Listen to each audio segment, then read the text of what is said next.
Screening ಪರೀಕ್ಷೆ ಎಂದರೇನು? Screening ಪರೀಕ್ಷೆ ಹಾಗೂ ಡಯಾಗ್ನೋಸ್ಟಿಕ್ ಟೆಸ್ಟ್ ಇದರ ವ್ಯತ್ಯಾಸಗಳೇನು? ಯಾಕೆ ನಾವು 24ರಿಂದ 72 ಗಂಟೆಗಳವರೆಗಿನ ಸ್ಯಾಂಪಲ್ ಅನ್ನು ಮಾತ್ರ ಕಲೆಕ್ಟ್ ಮಾಡ್ತೇವೆ? ಮತ್ತೆ G6PD ಡೆಫಿಷಿಯನ್ಸಿ. ಈಗ ನಾವು ಉಡುಪಿ ಮಂಗಳೂರಲ್ಲಿ ನೋಡಿದ್ರೆ ಈ G6PD ಡೆಫಿಷಿಯನ್ಸಿಗಳು ತುಂಬಾ ಕಾಮನ್ ಆಗಿ ಕಂಡು ಬರ್ತಾ ಇದ್ದಾವೆ.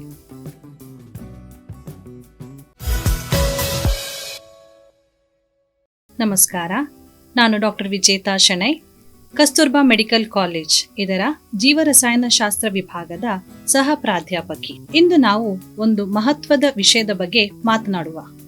ಹೆಚ್ಚಿನ ಪೋಷಕರು ಮಕ್ಕಳ ಜನನವಾದ ನಂತರ ಹೆಚ್ಚಾಗಿ ಮಕ್ಕಳಿಗೆ ಯಾವ ಲಸಿಕೆಗಳನ್ನು ಕೊಡಬೇಕು, ಅವರ ತೂಕದಲ್ಲಿ ಹೆಚ್ಚುವರಿ ಇದೆಯೇ ಇಲ್ಲವೇ, ಅವರ ಆರೋಗ್ಯದ ಬಗ್ಗೆ ಗಮನ ಕೊಡುತ್ತಾರೆ. ಆದರೆ ಒಂದು ವಿಷಯದ ಬಗ್ಗೆ ಹೆಚ್ಚಾಗಿ ಅವರು ಜಾಸ್ತಿ ಗಮನ ಕೊಡುವುದಿಲ್ಲ.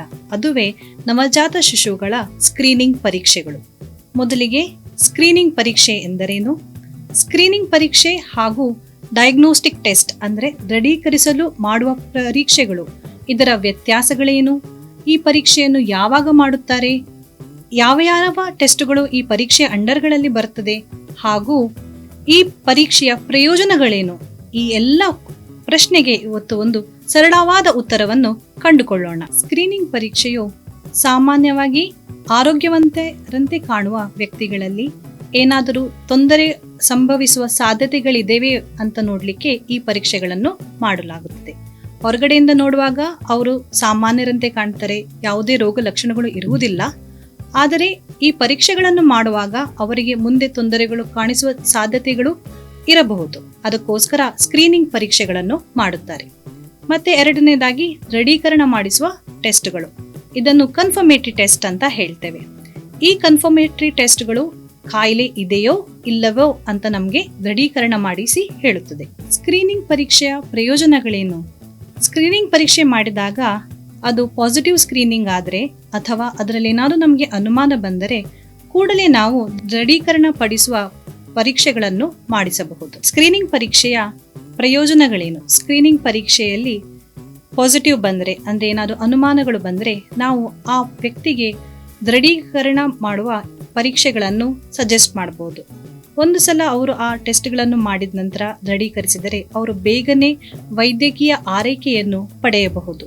ಈ ಸ್ಕ್ರೀನಿಂಗ್ ಪರೀಕ್ಷೆಯಿಂದಾಗಿ ಅವರಿಗೆ ಯಾವ ತೊಂದರೆ ಇದೆ, ಈ ತೊಂದರೆಗಳನ್ನು ಅವರು ಲೇಟಾಗಿ ಡಯಾಗ್ನೋಸ್ ಮಾಡಿದರೆ ಅವರಿಗೆ ಮುಂದೆ ಕಾಂಪ್ಲಿಕೇಶನ್ಸ್ ಅಂದರೆ ಅದರಿಂದ ಆಗುವ ಅಡ್ಡ ಪರಿಣಾಮಗಳು ಜಾಸ್ತಿ ಆಗಿರ್ತವೆ. ಇದನ್ನೆಲ್ಲ ಸ್ಕ್ರೀನಿಂಗ್ ಪರೀಕ್ಷೆಯಲ್ಲಿ ಮೊದಲೇ ಕಂಡುಕೊಂಡು ಸರಿಯಾದ ಸಮಯದಲ್ಲಿ ನಾವು ಆರೈಕೆಯನ್ನು ಪಡೆದುಕೊಂಡರೆ ಅವರಿಗೆ ಮುಂದೆ ಆಗುವ ತೊಂದರೆಗಳನ್ನು ಕಡಿಮೆ ಮಾಡಿಸಬಹುದು. ಇವು ಸ್ಕ್ರೀನಿಂಗ್ ಪರೀಕ್ಷೆಯ ಪ್ರಯೋಜನಗಳು. ಸರಳವಾಗಿ ಹೇಳೋದಾದರೆ ಸ್ಕ್ರೀನಿಂಗ್ ಪರೀಕ್ಷೆಯಲ್ಲಿ ಈ ವ್ಯಕ್ತಿಗೆ ಇನ್ನೂ ಹೆಚ್ಚಿನ ಅಗತ್ಯದ ಟೆಸ್ಟ್ಗಳು ಬೇಕಾ ಅಂತ ಕ್ವಶನಿಗೆ ಆನ್ಸರ್ ಸಿಗ್ತದೆ. ಕನ್ಫರ್ಮೇಟರಿ ಟೆಸ್ಟ್ ಅಥವಾ ರೋಗ ನಿರ್ಣಯ ಮಾಡುವ ಪರೀಕ್ಷೆಯಲ್ಲಿ ಈ ವ್ಯಕ್ತಿಗೆ ಈ ಕಾಯಿಲೆ ಇದೆಯಾ ಎಂಬ ಪ್ರಶ್ನೆಗೆ ಉತ್ತರ ಸಿಗುತ್ತದೆ. ನವಜಾತ ಶಿಶುಗಳ ಸ್ಕ್ರೀನಿಂಗ್ ಪರೀಕ್ಷೆ ಎಂದರೆ ಮಗು ಹುಟ್ಟಿದ ಕೆಲವು ಗಂಟೆಗಳ ನಂತರ ಅವರ ರಕ್ತದ ಮಾದರಿಯನ್ನು ಸಂಗ್ರಹಿಸಿ ಮಾಡುವ ಕೆಲವು ಪರೀಕ್ಷೆಗಳು ಹಾಗೂ ಬೇರೆ ಪರೀಕ್ಷೆಗಳು ಕೂಡ ಇದರೊಟ್ಟಿಗೆ ಒಳಗೊಂಡಿರುತ್ತವೆ. ಮಕ್ಕಳು ಹುಟ್ಟಿದ ನಂತರ ಅವರಲ್ಲಿ ಆನುವಂಶಿಕವಾಗಿ ಬರುವ ಅಂದರೆ ಹೆರಿಡಿಟರಿ ಆಗಿ ಬರುವ ಕೆಲವು ಕಾಯಿಲೆಗಳು, ಮೆಟಬಾಲಿಸಮ್ ರಿಲೇಟೆಡ್ ಕಾಯಿಲೆಗಳು, ಹಾರ್ಮೋನಿಂದ ಆಗುವ ಕೆಲವು ಕಾಯಿಲೆಗಳನ್ನು ಈ ಸ್ಕ್ರೀನಿಂಗ್ ಪರೀಕ್ಷೆಯ ಮೂಲಕ ಗುರುತಿಸಬಹುದು. ಬಹಳಷ್ಟು ಮಕ್ಕಳು ಹುಟ್ಟುವಾಗ ಸಂಪೂರ್ಣವಾಗಿ ಹೆಲ್ದಿಯಾಗಿ ಕಾಣ್ತಾರೆ. ಹೊರಗಡೆನ ನೋಡಿದರೆ ಏನೂ ತೊಂದರೆಗಳು ಕಾಣಿಸಿಕೊಳ್ಳುವುದಿಲ್ಲ. ಸರಿಯಾಗಿ ನಿದ್ದೆ ಮಾಡ್ತಾರೆ, ಸರಿಯಾದ ಸಮಯಕ್ಕೆ ಹಾಲು ಕುಡಿತಾರೆ, ಅವರ ಬೆಳವಣಿಗೆಯಲ್ಲಿ ಏನೂ ವ್ಯತ್ಯಾಸ ಕಾಣುವುದಿಲ್ಲ. ಆದರೆ ಸ್ಕ್ರೀನಿಂಗ್ ಪರೀಕ್ಷೆಗಳನ್ನು ಮಾಡಿದಾಗ ಅವರಿಗೆ ಮುಂದೆ ಬರುವ ಯಾವುದಾದರೂ ಒಂದು ರೋಗ ಲಕ್ಷಣಗಳನ್ನು ಕಂಡುಹಿಡಿಯಬಹುದು. ಈ ಸ್ಕ್ರೀನಿಂಗ್ ಪ್ಯಾನೆಲ್ ಟೆಸ್ಟ್ಗಳು ಬೇರೆ ಬೇರೆ ದೇಶದಲ್ಲಿ, ಬೇರೆ ಬೇರೆ ರಾಜ್ಯದಲ್ಲಿ, ಬೇರೆ ಬೇರೆ ಪ್ರದೇಶಗಳಲ್ಲಿ ಅಲ್ಲಿ ಕಂಡುಬರುವ ರೋಗದ ಪ್ರಕಾರ ಬೇರೆ ಬೇರೆ ಪ್ಯಾನೆಲ್ ಟೆಸ್ಟ್ಗಳನ್ನು ಮಾಡುತ್ತಾರೆ. ನಮ್ಮ ಹಾಸ್ಪಿಟ್ಲಲ್ಲಿ 2 ಟೆಸ್ಟ್ ಪ್ಯಾನಲ್, 7 ಟೆಸ್ಟ್ಗಳ ಪ್ಯಾನಲ್ ಹಾಗೂ 50 ಟೆಸ್ಟ್ಗಳ ಪ್ಯಾನಲ್ಗಳು ಇದ್ದಾವೆ. ಕಾಮನ್ ಆಗಿ ಕಂಡುಹಿಡಿಯಬಹುದಾದ ಆರೋಗ್ಯ ಸಮಸ್ಯೆಗಳೆಂದರೆ congenital hypothyroidism, congenital adrenal hyperplasia, galactosemia, mucopolysaccharidosis, ಮತ್ತು MSUD ಅಂತ, galactosemia, fatty acid oxidation defect, amino acid metabolism disorders ಮತ್ತು G6PD ಡೆಫಿಷಿಯನ್ಸಿ. ಈಗ ನಾವು ಉಡುಪಿ ಮಂಗಳೂರಲ್ಲಿ ನೋಡಿದರೆ ಈ G6PD ಡೆಫಿಷಿಯನ್ಸಿಗಳು ತುಂಬ ಕಾಮನ್ ಆಗಿ ಕಂಡು ಬರ್ತಾ ಇದ್ದಾವೆ. ನಮ್ಮ ಏರಿಯಾದಲ್ಲಿ ನೋಡಿದರೆ ಜಾಸ್ತಿಯಾಗಿ G6PD ಡೆಫಿಷಿಯನ್ಸಿ ಕಾಣಸಿಗುತ್ತದೆ. ಈಗ ನಾವು ಈ ಎಲ್ಲ ಟೆಸ್ಟ್ಗಳನ್ನು ಇಂಡಿವಿಜುವಲ್ ಆಗಿ ನೋಡಿದರೆ ನಂಬರ್ ಆಫ್ ಕೇಸಸ್ ತುಂಬ ಕಡಿಮೆ ಅಂತ ನಮಗೆ ಸಿಗ್ಬೋದು. ಆದರೆ ಈ ಎಲ್ಲ ಕಂಡೀಷನ್ಸನ್ನು ನಾವು ಒಟ್ಟಿಗೆ ಹಾಕಿ ನೋಡಿದರೆ ಆವಾಗ ತುಂಬ ಸಂಖ್ಯೆಯಲ್ಲಿ ಮಕ್ಕಳಲ್ಲಿ ನಾವು ಈ ಕಂಡೀಷನ್ಸನ್ನು ನೋಡಲು ಸಿಗುತ್ತದೆ. ಹಾಗಾಗಿ ನವಜಾತ ಶಿಶುಗಳ ಸ್ಕ್ರೀನಿಂಗ್ ತುಂಬ ಪ್ರಾಮುಖ್ಯತೆಯನ್ನು ಹೊಂದಿದೆ. ಭಾರತದಲ್ಲಿ ಕಂಜೆನಿಟಲ್ ಹೈಪೋಥೈರಾಯ್ಡಿಸಮ್ ಇದು ನಾವು 2,000 ಮಕ್ಕಳನ್ನು ಸ್ಕ್ರೀನ್ ಮಾಡಿದರೆ ಅದರಲ್ಲಿ 1 ಅಥವಾ 2 ಮಕ್ಕಳಲ್ಲಿ ಕಂಜೆನಿಟಲ್ ಹೈಪೋಥೈರಾಯ್ಡಿಸಮ್ ಇರುತ್ತದೆ. ಇದನ್ನು ನಾವು ಬೇಗನೆ ಗುರುತಿಸಿದರೆ, ಅದಕ್ಕೆ ಬೇಗನೆ ಚಿಕಿತ್ಸೆ ನೀಡಿದರೆ ಮಕ್ಕಳ ಬೆಳವಣಿಗೆ ಕುಂಠಿತವಾಗುವುದನ್ನು ಅಥವಾ ಬುದ್ಧಿಮಾಂದ್ಯತೆಯನ್ನು ನಾವು ಕಡಿಮೆಗೊಳಿಸಬಹುದು. ಹಾಗೆ G6PD ಡೆಫಿಷಿಯನ್ಸಿ ನಾನು ಮೊದಲೇ ಹೇಳಿದಾಗೆ ನಮ್ಮ ಏರಿಯಾದಲ್ಲಿ ತುಂಬಾನೇ ಸಾಮಾನ್ಯವಾಗಿ ಕಾಣುತ್ತದೆ. ಈ ಜನರಿಗೆ ಏನು ಪ್ರಾಬ್ಲಮ್ಸ್ಗಳು ಕಾಣೋದಿಲ್ಲ, ಏನು ರೋಗ ಲಕ್ಷಣಗಳು ಇರುವುದಿಲ್ಲ, ಅವರು ನಮ್ಮ ಥರ ಒಂದು ನಾರ್ಮಲ್ ಜೀವನವನ್ನು ನಡೆಸಬಹುದು. ಆದರೆ ಆ ವ್ಯಕ್ತಿಗೆ ತನಗೆ G6PD ಡೆಫಿಷಿಯನ್ಸಿ ಇದೆ ಅಂತ ಗೊತ್ತಾದರೆ ಅವರು ಮುಂದೆ ವೈದ್ಯರ ಹತ್ರ ಹೋದಾಗ ಏನಾದರೂ ಆಂಟಿಬಯೋಟಿಕ್ ತಗೊಳ್ಬೇಕಾದ್ರೆ ಅಥವಾ ಮಲೇರಿಯಾಕ್ಕೆ ಸಂಬಂಧಿಸಿದಂಥ ಮಾತ್ರೆಗಳನ್ನು ತಗೊಳ್ಳುವಾಗ ವೈದ್ಯರಿಗೆ ನನಗೆ G6PD ಡೆಫಿಷಿಯನ್ಸಿ ಇದೆ ಅಂತ ಹೇಳಿದರೆ ಡಾಕ್ಟರು ಆ ಕಂಡೀಷನ್ಗೆ ಸೂಟ್ ಆಗದ ಮಾತ್ರೆಗಳನ್ನು ನೀಡುವುದಿಲ್ಲ. ಈಗ ವ್ಯಕ್ತಿಗೆ ನನಗೆ G6PD ಡೆಫಿಷಿಯನ್ಸಿ ಇದೆ ಅಂತ ಗೊತ್ತಿಲ್ಲದೆ ಕೆಲವು ಆಂಟಿಬಯೋಟಿಕ್ಸ್ ತಗೊಳ್ಳುವಾಗ ಅಥವಾ ಮಲೇರಿಯಾಕ್ಕೆ ಬೇಕಾದ ಮಾತ್ರೆಗಳನ್ನು ತಗೊಂಡಾಗ ಅದರ ಅಡ್ಡ ಪರಿಣಾಮಗಳು, ಸೈಡ್ ಇಫೆಕ್ಟ್ಸ್ ಅಂತ ಹೇಳ್ತೀವಿ, ಅದು ಆಗುವ ಸಾಧ್ಯತೆಗಳು ಜಾಸ್ತಿ ಆಗುತ್ತದೆ. ಹಾಗಾಗಿ G6PD ಡೆಫಿಷಿಯನ್ಸಿ ಇದೆ ಅಂತ ಗೊತ್ತಾದಾಗ ಯಾವತ್ತಾದರೂ ಡಾಕ್ಟರ್ ಹತ್ರ ಹೋಗಿ ಅವರ ಹತ್ರ ಆಂಟಿಬಯೋಟಿಕ್ಸ್ ಎಲ್ಲ ತಗೊಳ್ಳುವಾಗ ಅವರಿಗೆ ಈ ವಿಷಯವನ್ನು ತಿಳಿಸಬೇಕು. ಕಂಜೆನಿಟಲ್ ಎಡ್ರಿನಲ್ ಹೈಪರ್ಪ್ಲೇಸಿಯಾ, ಗ್ಯಾಲಕ್ಟೋಸೇಮಿಯಾ ಮತ್ತು ಮ್ಯೂಕೋಪಾಲಿಸ್ಯಾಕರೈಡ್ಸ್, ಫೀನೈಲ್ ಕಿಟನ್ಯೂರಿಯಾ ಇದಕ್ಕೆ ಸಪರೇಟ್ ಆಗಿ ಸ್ಪೆಷಲ್ ಡಯಟ್ ಇರುತ್ತೆ. ಈ ಮಕ್ಕಳಲ್ಲಿ ನಮಗೆ ಈ ತೊಂದರೆಯನ್ನು ಕಂಡುಕೊಂಡ್ರೆ ಅವರು ನಾವು ರುಟೀನ್ ಆಗಿ ತಿನ್ನುವ ಆಹಾರವನ್ನು ತಗೊಳ್ಳದೆ ಅದಕ್ಕೆ ಬೇಕಾಗುವ ಸ್ಪೆಷಲ್ ಆದ ಡಯಟ್ ಅನ್ನು ತೆಗೆದುಕೊಳ್ಳಬೇಕು.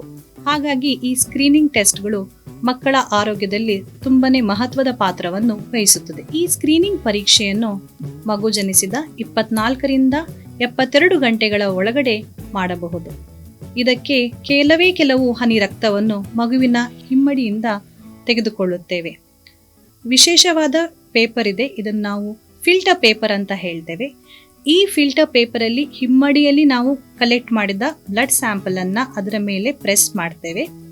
ಅದನ್ನು ಮತ್ತೆ ಗಾಳಿಯಲ್ಲಿ ಒಣಗಿಸಿ ಚಂದ ಮಾಡಿ ಒಂದು ಎನ್ವಲಪ್ ಒಳಗಡೆ ಹಾಕಿ ಲ್ಯಾಬೊರೇಟರಿಗೆ ಕಳಿಸ್ತೇವೆ. ಲ್ಯಾಬೊರೇಟರಿಯಲ್ಲಿ ಅದಕ್ಕೆ ಬೇಕಾದ ಇಕ್ವಿಪ್ಮೆಂಟ್, ಇನ್ಸ್ಟ್ರೂಮೆಂಟ್ಗಳಿರ್ತವೆ. ನಾವು ಅದರಲ್ಲಿ ಆ ಎಲ್ಲ ಪರೀಕ್ಷೆಗಳನ್ನು ಮಾಡುತ್ತೇವೆ. ಇದು ವಿಶ್ವದ ಎಲ್ಲ ಲ್ಯಾಬಿನಲ್ಲಿ ಮಾಡುವ ಟೆಸ್ಟ್ಗಳು. ಇದು ತುಂಬ ಸರಳವಾದ ಟೆಸ್ಟ್ಗಳು. ಯಾಕೆ ನಾವು 24ರಿಂದ 72 ಗಂಟೆಗಳವರೆಗಿನ ಸ್ಯಾಂಪಲನ್ನು ಮಾತ್ರ ಕಲೆಕ್ಟ್ ಮಾಡ್ತೇವೆ? 24 ಗಂಟೆಗಳ ಮೊದಲಿನ ಸ್ಯಾಂಪಲನ್ನು ಕಲೆಕ್ಟ್ ಮಾಡೋದಿಲ್ಲ. ಯಾಕೆ ಅಂದರೆ ಮಗು ಆಗ ತಾನೇ ಹೊರಗಡೆ ಬಂದಿದೆ, ಹೊರಗಿನ ಪ್ರಪಂಚಕ್ಕೆ ಅಡ್ಜಸ್ಟ್ ಆಗ್ತಾ ಇದೆ, ಹಾಗೂ ತಾಯಿ ಹಾಲನ್ನು ಕುಡಿಯಲು ಶುರು ಮಾಡಿದೆ ಅಷ್ಟೇ. ಮತ್ತೆ 72 ಗಂಟೆಗಳ ನಂತರ ಕೂಡ ಮಾಡುವುದಿಲ್ಲ. ಯಾಕಂದರೆ ಕೆಲವು ಕಂಡೀಷನನ್ನು ನಾವು ಬೇಗನೆ ಗುರುತಿಸಬೇಕು. ಬೇಗನೆ ಗುರುತಿಸಿ ಬೇಗನೆ ವೈದ್ಯಕೀಯ ಆರೈಕೆಯನ್ನು ಮಾಡಿದರೆ ಕಾಂಪ್ಲಿಕೇಶನ್ಸ್ ಅನ್ನು ತಡೆಗಟ್ಟಬಹುದು. 24ರಿಂದ 72 ಗಂಟೆಗಳ ಒಳಗಡೆ ನಾವು ಆ ಬ್ಲಡ್ ಅನ್ನು ಕಲೆಕ್ಟ್ ಮಾಡಿದರೆ ಮಗು ಆಲ್ರೆಡಿ ಹಾಲು ಕುಡಿತಾ ಇದೆ, ಅದರಲ್ಲಿ ಕರೆಕ್ಟಾಗಿ ಡೈಜೆಷನ್ ಆಗ್ತದೆ, ಮೆಟಬಾಲಿಸಮ್ ಆಗ್ತದೆ. ಹಾಗೆ ನಮಗೆ ಎಂತೆಲ್ಲ ಕಂಡು ನೋಡಬೇಕು ನಮ್ಮ ಆ ಬ್ಲಡ್ ಸ್ಯಾಂಪಲಲ್ಲಿ ಎಲ್ಲವೂ ಕೂಡ ನಮಗೆ ಆ ಅಂಶಗಳು ನಮಗೆ ಸಿಗುತ್ತವೆ. ಹಾಗಾಗಿ 24ರಿಂದ 72 ಗಂಟೆಗಳ ಸಮಯ ತುಂಬ ಸೂಕ್ತವಾದ ಸಮಯವಾಗಿದೆ.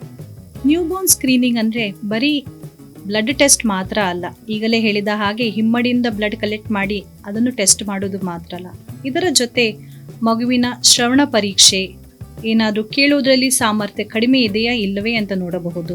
ಕಣ್ಣುಗಳ ಪರೀಕ್ಷೆ, ಬೈ ಬರ್ತಲ್ಲಿ ಒಂದೊಂದ್ಸಲ ಕಣ್ಣಿನಲ್ಲಿ ಏನಾದರೂ ತೊಂದರೆ ಆಗುವ ಸಾಧ್ಯತೆಗಳಿರ್ತವೆ. ಮತ್ತೆ ಪಲ್ಸ್ ಆಕ್ಸಿಮೆಟ್ರಿ ಟೆಸ್ಟ್, ಇದರಲ್ಲಿ ಮಗುವಿನ ರಕ್ತದಲ್ಲಿ ಎಷ್ಟು ಆಕ್ಸಿಜನ್ ಇದೆ, ಈ ಆಕ್ಸಿಜನ್ ಪ್ರಮಾಣ ಕಡಿಮೆ ಆದರೆ ಒಂದೊಂದು ಸಲ ಮಗುವಿಗೆ ಹೃದಯ ಸಂಬಂಧಿ ಕಾಯಿಲೆಗಳು ಇರುವ ಸಾಧ್ಯತೆಗಳು ಇರುತ್ತವೆ.